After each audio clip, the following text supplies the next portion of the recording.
আজ শেয়ার করব পুষ্টিগুণে সমৃদ্ধ সজনে পাতা ও কাঁঠালের বীজ দিয়ে দুর্দান্ত একটা রেসিপি। আজ যেইভাবে আমি রেসিপিটি দেখাবো একবারের জন্য হলেও তৈরি করবেন। পরিবারের সকলে একবার মুখে দেওয়া মাত্রই সমস্ত ভাত এই দিয়েই খেয়ে নেবে, এটা আমি গ্যারান্টি দিয়ে বলতে পারি। সজনে পাতা আমাদের শরীরের পক্ষে কতটা উপকার সেটা সকলেই কম বেশি জেনে থাকেন। ভিটামিন এ, সি এবং ই, ক্যালসিয়াম, আয়রন এবং প্রোটিনের মতন প্রয়োজনীয় পুষ্টি উপাদান সমৃদ্ধ এই সজনে পাতা উচ্চ রক্তচাপ কম করে, রক্তশূন্যতা দূর করে, ফ্যাটি লিভার থেকে মুক্তি দেয়, পেটের রোগ প্রতিরোধ করে, আরও আছে অনেক অনেক রোগ প্রতিরোধক ক্ষমতা। নমস্কার বন্ধুরা, শ্বশুর বোমা রান্নাঘর অ্যান্ড ব্লগ চ্যানেলে সকলকে স্বাগত। তাহলে রেসিপিটি কি করে তৈরি করব সেটাই দেখে নেওয়া যাক। প্রথমেই এইখানে নিয়েছি একদম কচি কচি সজনে শাক। এবার এই যে মোটা ডালটা রয়েছে তার থেকে ছোট ছোট ডালগুলোকে ছাড়িয়ে নেব। মোটা ডালের থেকে সরু যে ডালগুলো ছিল পাতা সমেত সেগুলোকে ছাড়িয়ে নিয়ে জলে প্রায় 15 মিনিট মতন ভিজিয়ে রাখবো। এটা ভিজানো থাক। অন্যদিকে এইখানে নিয়েছি অনেকটা পরিমাণ কাঁঠালের বীজ। এবার কাঁঠালের বীজগুলোর গায়ের থেকে খোসাগুলো ছাড়িয়ে নেব, আর আমি দেখিয়ে দিচ্ছি যে কিভাবে একদম অল্প সময়ে খোসাটা ছাড়িয়ে নেওয়া যায়। কাঁঠাল থেকে কাঁঠালের বীজটা বার করার পরে 2-1 দিন রোদে দিয়ে দেবেন। আর এই রোদে দেওয়ার পরে দেখবেন বীজগুলোর গায়ের থেকে খোসাটা কেমন ফেটে ফেটে যাচ্ছে। সেইভাবে যদি ছাড়ানো যায় একদম অল্প সময়ে সমস্ত খোসাগুলো বাদামের খোসার মতন উঠে চলে আসে। যেহেতু ফেটে ফেটে যায়, সেই ফাটা জায়গা দিয়ে টান দিলে পরেই খোসাটা বেরিয়ে আসবে। তাছাড়া ছুরি বা বটির সাহায্যে একটু সামান্য গায়ের থেকে অংশ একটু ছুলে নেবেন। তারপর বাদামের খোসার মতন উল্টোভাবে টান দিলেই খুব সহজে বীজের থেকে খোসাগুলো উঠে আসবে। আমি 5-6টা খোসা ছাড়িয়ে নিয়েছি। এবার কিভাবে আমি কেটে নেব সেটাই শেয়ার করছি। ছুরি দিয়ে গোটা বীজটাকে ধরে ওপরের দিকে লম্বা করে বেশ গোল গোল করে চাকচাক করে পাতলা করে কেটে নেব। কাটার পরে বা রান্না করার পরে এত সুন্দর লাগবে দেখতে, আর যে জিনিসটা দেখতে সুন্দর লাগে তার প্রতি খাওয়ার আগ্রহটাই যেন বেড়ে যায়। আমি হাতে তুলে দেখিয়ে দিলাম যে কিভাবে আমি কেটে নিয়েছি। এইভাবে সমস্ত বীজগুলো গায়ের থেকে খোসা ছাড়িয়ে তারপরে কেটে নিয়ে ফিরে আসছি। 15 মিনিট মতো সজনে শাকটাকে ডাল সমেত তো জলে ভিজিয়ে রেখেছিলাম। আরও 2 থেকে 3 বার জল পাল্টে ধুয়ে নিয়েছি। এবার পাতাগুলোকে ছাড়িয়ে নেব। আমি প্রথমে ডাল সমেত কেন পাতাটাকে ভিজিয়ে রেখেছিলাম বা ধুয়ে নিয়েছি, এই যে ডালের থেকে পাতাগুলো ছাড়াবার পর যদি ধোয়া হয় ভালো মতন ধোয়া হয় না, বেশ হাতে লেগে যাবে বা যেই পাত্রে দেবো সেই পাত্রে লেগে যাবে। সেই কারণে এরকম ডাল সমেত পাতা থাকা অবস্থাতেই ভালো করে জল দিয়ে ধুয়ে নেবেন। আস্তে করে ডালটাকে ধরে টান দিলে সমস্ত পাতাগুলো চলে আসবে। এইভাবে সব পাতাগুলো ছাড়িয়ে নিয়ে ফিরে আসছি। পাতাগুলোকে তো জল পাল্টে পাল্টে ভালো করে ধুয়ে নিয়েছি, আর কোনো রকম ধোবার দরকার নেই। আর এইদিকে আমি যে কাঁঠালের বীজগুলো কেটে নিয়েছিলাম সেটাকে আমি হাতে তুলে দেখিয়ে দিচ্ছি যে কিভাবে চাকচাক করে কেটেছি। খোসাটা ছাড়াবার কোনো রকম দরকার নেই গায়ের থেকে, ওই যে লাল অংশটা। এইখানে লম্বা লম্বা করে সরু সরু করে কেটে নিয়েছি রসুন, পেঁয়াজ আর ঝালের জন্য কাঁচা লঙ্কা। এবার গ্যাসের ওভেনে কড়াই বসিয়ে তাতে দিয়ে দিয়েছি অনেকটা জল। শাক যতটুকু দেবেন তার থেকে জলটা একটু বেশি দেবেন। গ্যাসের ফ্লেম প্রথমে হাই করে দেব। ভালো করে জলের সাথে শাকটাকে ফুটিয়ে নেব। 2-3 মিনিট মতন জলে শাকটা ভালো করে টকবক করে ফুটতে শুরু করলে গ্যাসের ফ্লেম লো করে দেব। দিয়ে দিচ্ছে লবণ। লবণটাকে জলের সাথে ভালো করে মিশিয়ে নেব। তারপর একটা ঢাকনা চাপা দিয়ে দেব 7 থেকে 8 মিনিট মতন। কাঁঠালের বীজ বা সজনে পাতা অনেক রকমভাবেই তো রান্না করেছেন, ঠিক এই পদ্ধতিতে একবার রান্না করবেন, মুখের থেকে স্বাদ যাবে না, এটা আমি বারবার বলতে পারি। শাকটা একদম নরম হয়ে গেছে আর জলের কালারটা কত সুন্দর চেঞ্জ হয়েছে। এই যে জল সমেত শাকটা, এটা আমি একটা পাত্রে ঢেলে নেব। জলটা একদম ফেলবো না, শাকের সাথেই থাকবে। গ্যাসের ওভেনে ওই কড়াইটাই বসিয়ে গরম করে নিয়ে দিয়ে দিচ্ছি সর্ষের তেল। তার মধ্যে ফোড়ন দিচ্ছি একটা শুকনো লঙ্কা আর ছোটো চামচের 1 চা চামচ পরিমাণ কালো জিরে। কালো জিরেটাই ফোড়ন দেবেন। ভালো করে ফোড়নটাকে ভেজে নেব। এই পর্যায়ে গ্যাসের ফ্লেম লোতে রেখে দিয়ে দিচ্ছি 1/2 চা চামচ পরিমাণ হলুদ গুঁড়ো। তারপরেই দিয়ে দেব ওই যে সরু সরু করে লম্বা করে কেটে রেখেছি রসুন, সেই রসুন। প্রথমে তেলের মধ্যে যদি আমি রসুনটা দিয়ে দিতাম, চারদিকে তেলটা ছিটত। এই যে হলুদ দিয়েছি, এই কারণে তেলটার চারদিকে ছিটবে না।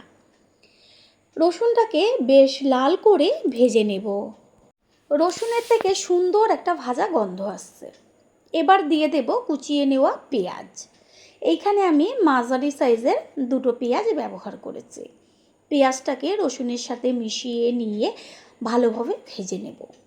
আর পেঁয়াজটা তাড়াতাড়ি মজে আসার জন্য এর মধ্যে দিয়ে দেব লবণ। শাকের মধ্যেও আমি লবণটা দিয়েছি, আর যেহেতু জলটা ফেলে দিইনি, জলটা আমার পরে কাজে লাগবে, সেই কারণে লবণটা বুঝে ব্যবহার করবেন। পেঁয়াজটা ভাজা হতে থাক, দিয়ে দিচ্ছি ঝালের জন্য চিড়ে নেওয়া কাঁচা লঙ্কা।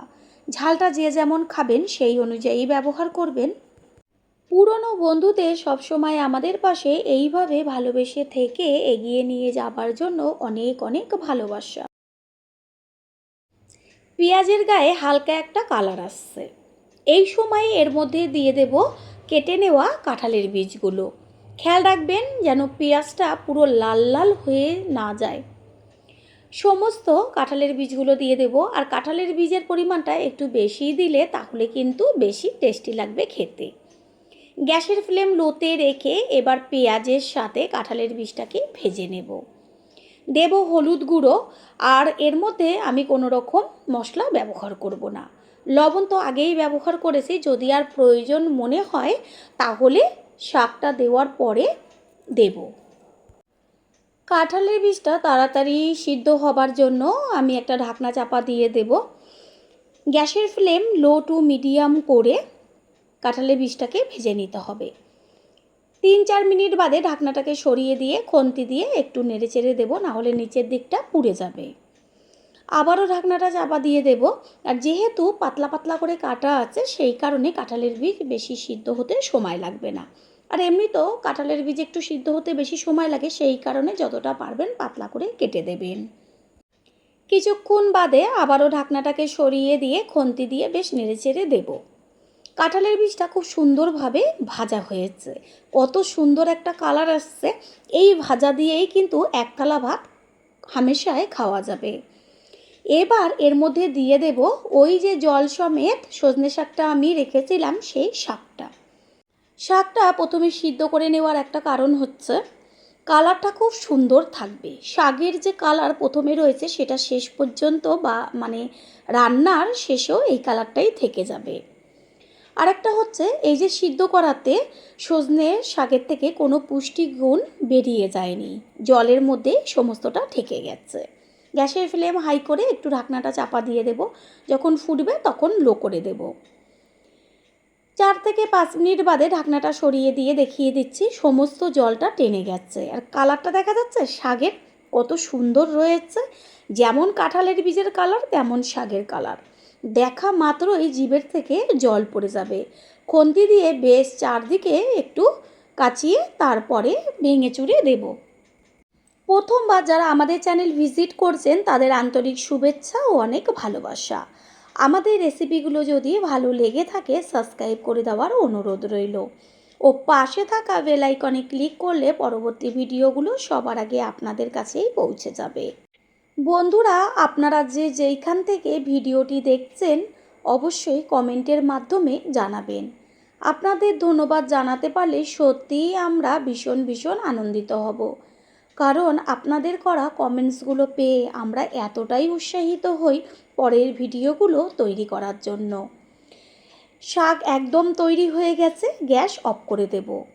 আর সমস্ত কিছুর ব্যালেন্সটা ঠিক রাখার জন্য এর মধ্যে দিয়ে দেব একদম অল্প পরিমাণ চিনি। খুন্তি দিয়ে ভালো করে চিনিটাকে মিশিয়ে নেব। গ্যাসের ফ্লেম তো লোতে রয়েছে, আর 2 মিনিট মতন ভেজে নিলেই হয়ে যাবে, কারণ চিনিটা তো মিশবে শাকের সাথে। গ্যাস অফ করে দিয়েছি, এবার একটা পাত্রে তুলে নেব। আশা করি রেসিপিটি ভালো লাগলো। আর যদি ভালো লেগে থাকে একটা লাইক, কমেন্টস, পারলে একটা শেয়ার করে অবশ্যই জানাবেন। আপনাদের করা একটা লাইক ও লাইকের পাশে থাকা হাইপ আর একটা শেয়ার আমাদের কাছে অনেক অনেক গুরুত্বপূর্ণ। All friend, thanks for watching my video. আপনারা সকলে ভালো থাকবেন, সুস্থ থাকবেন। আবারও দেখা হবে অন্য কোনো রেসিপির এপিসোডে।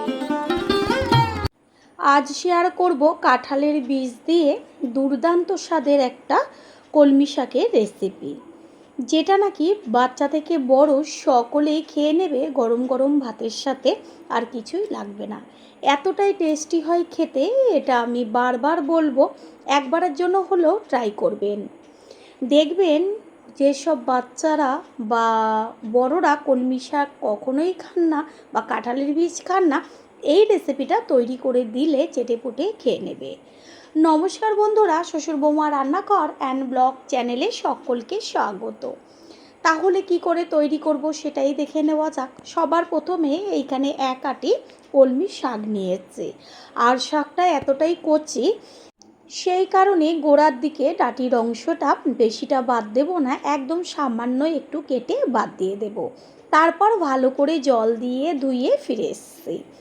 দেখাই যাচ্ছে যে কতটুকু আমি গোড়ার দিকে বাদ দিয়েছি। আর ভালো করে 6 থেকে 7 বার জল পাল্টে পাল্টে ধুয়ে নিয়েছি। এবার শাকটাকে কেটে নিয়ে ফিরে আসব। এইখানে নিয়েছি বেশ কতগুলো কাঁঠালের বীজ। আর কাঁঠালের বীজ সব সময়ের জন্য একটু 2-1 দিন রোদে দিয়ে দেবেন, তাহলে দেখবেন খোসাটা ছাড়াতে একদমই বেশি সময় লাগবে না। ধরা মাত্রই বীজগুলো যেহেতু খোসাটা ফেটে ফেটে যাবে, সেই কারণে ধরা মাত্রই খোসাগুলো খুলে আসবে। আমি কিভাবে তাড়াতাড়ি খোসাটা ছাড়ানো যায় সেটাই এখানে কেটে দেখাচ্ছি। প্রথমে যে কাঁঠালের বীজের মুখের দিকের বা যে কোনো দিকের একটুখানি সামান্য খোসাটা কেটে নেবেন। তারপর হাত দিয়ে উল্টোভাবে টান দিলেই সুন্দরভাবে খোসাগুলো চলে আসবে। খোসাগুলো ছাড়িয়ে নিয়েছি, এবার কিভাবে কেটে নেব সেটাই দেখাচ্ছি। লম্বা করে কেটে তারপর 4 টুকরো বা 6 টুকরো করে নেব। যতটা পারবেন সরু সরু করে কাটার চেষ্টা করবেন। এইভাবেই সমস্ত বীজগুলোকে কেটে নেব।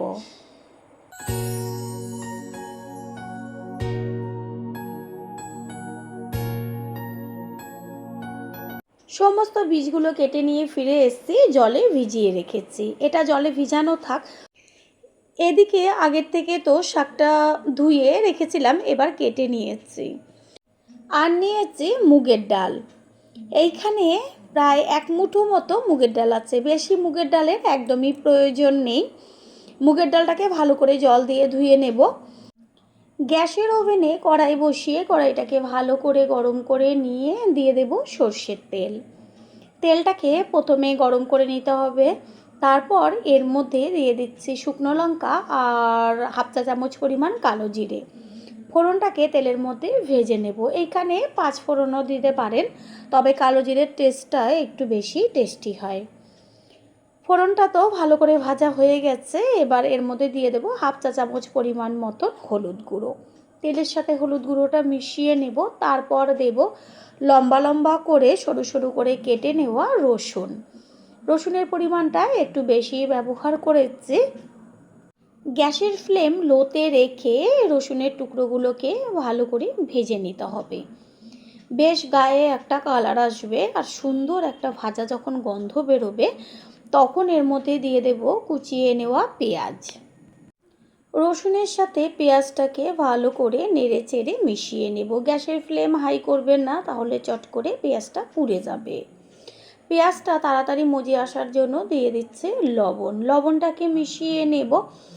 দেব ঝালের জন্য চিড়ে নেওয়া কাঁচা লঙ্কা। ঝালটা যে যেমন খাবেন সেই অনুযায়ী ব্যবহার করবেন।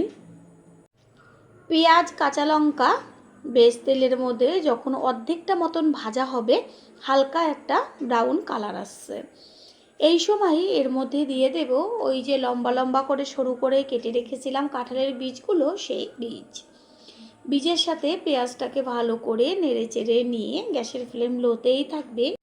দেব 1/2 চা চামচ পরিমাণ হলুদ গুঁড়ো।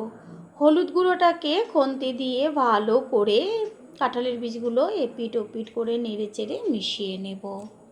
কাঁঠালের বীজগুলো তাড়াতাড়ি সিদ্ধ হয়ে যাবার জন্য একটা ঢাকনা চাপা দিয়ে দেব। পুরনো বন্ধুদের সবসময় আমাদের পাশে এইভাবে ভালোবেসে থেকে এগিয়ে নিয়ে যাবার জন্য অনেক অনেক ভালোবাসা।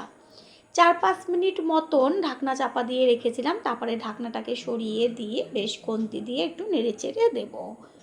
বীজগুলো অর্ধেকের বেশি সিদ্ধ হয়ে গেছে। এই পর্যায়ে এর মধ্যে দিয়ে দেব ওই যে 1 মুঠো মুগের ডাল নিয়েছিলাম, সেটাকে 5-6 বার ভালো করে জল পাল্টে ধুয়ে নিয়েছি। জলটাকে ঝরিয়ে সেই মুগ ডালটা এবার দিয়ে কাঁঠালের বীজের সাথে ভালোভাবে ভেজে নেব। খেয়াল রাখবেন যেন ডালটা একদম পুরো ভাজাতে লাল লাল না হয়ে যায়, বেশ একটু হালকা হালকা ভাজা হবে, সুন্দর একটা ভাজা মুগ ডালের গন্ধ বেরোবে। সেই সময়ই এর মধ্যে দিয়ে দেব ওই যে কেটে রেখেছিলাম শাক, সেই শাক। প্রথমবার যারা আমাদের চ্যানেল ভিজিট করছেন তাদের আন্তরিক শুভেচ্ছা ও অনেক ভালোবাসা। আমাদের রেসিপিগুলো যদি ভালো লেগে থাকে সাবস্ক্রাইব করে দেওয়ার অনুরোধ রইল ও পাশে থাকা বেল আইকনে ক্লিক করলে পরবর্তী ভিডিওগুলো সবার আগে আপনাদের কাছে পৌঁছে যাবে। শাকটা ভালো করে সব কিছুর সাথে নেড়েচেড়ে মিশিয়ে নেব। লবণ তো আগে ব্যবহার করিনি, এবার এর মধ্যে দিয়ে দেব লবণ। আর লবণ দেওয়ার সাথে সাথে শাকের থেকে জল বেরোতে শুরু করবে। গ্যাসের ফ্লেম প্রথমে হাইতে রাখতে হবে, কারণ শাকটা বেশ একটু এগুলোর সাথে ভাজা ভাজা হবে। লবণ দেওয়ার সাথে সাথে শাকটা একদম মজে আসছে। আর কতগুলো শাক ছিল, এখন কতটুকু হয়ে গেছে, আরও কমে যাবে। গ্যাসের ফ্লেম তো হাইতে রয়েছে। যখন দেখবেন শাকটা একটু ভাজা ভাজা হয়ে গেছে, গ্যাসের ফ্লেমটা হাইতেই থাকবে। একটুখানি দিয়ে দেব 1/2 কাপ পরিমাণ জল। জলটা দিয়ে তারপরে যখন দেখবেন জলটা একটু ফুটছে, তখন গ্যাসটা একদম লোতে রেখে একটা ঢাকনা চাপা দিয়ে দেব।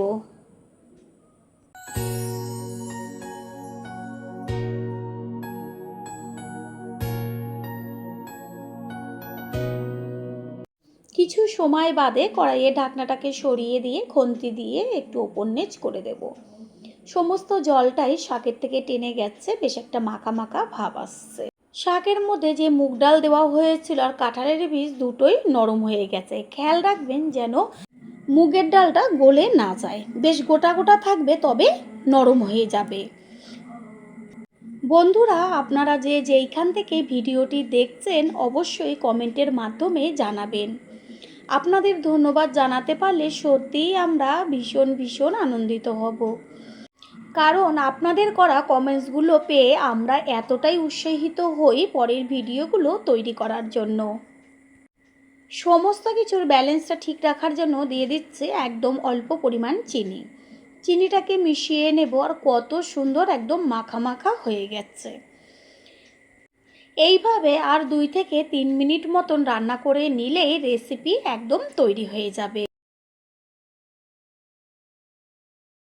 গ্যাস অফ করে দিয়েছি, শাক একদম তৈরি হয়ে গেছে। এবার একটা প্লেটে তুলে নেব।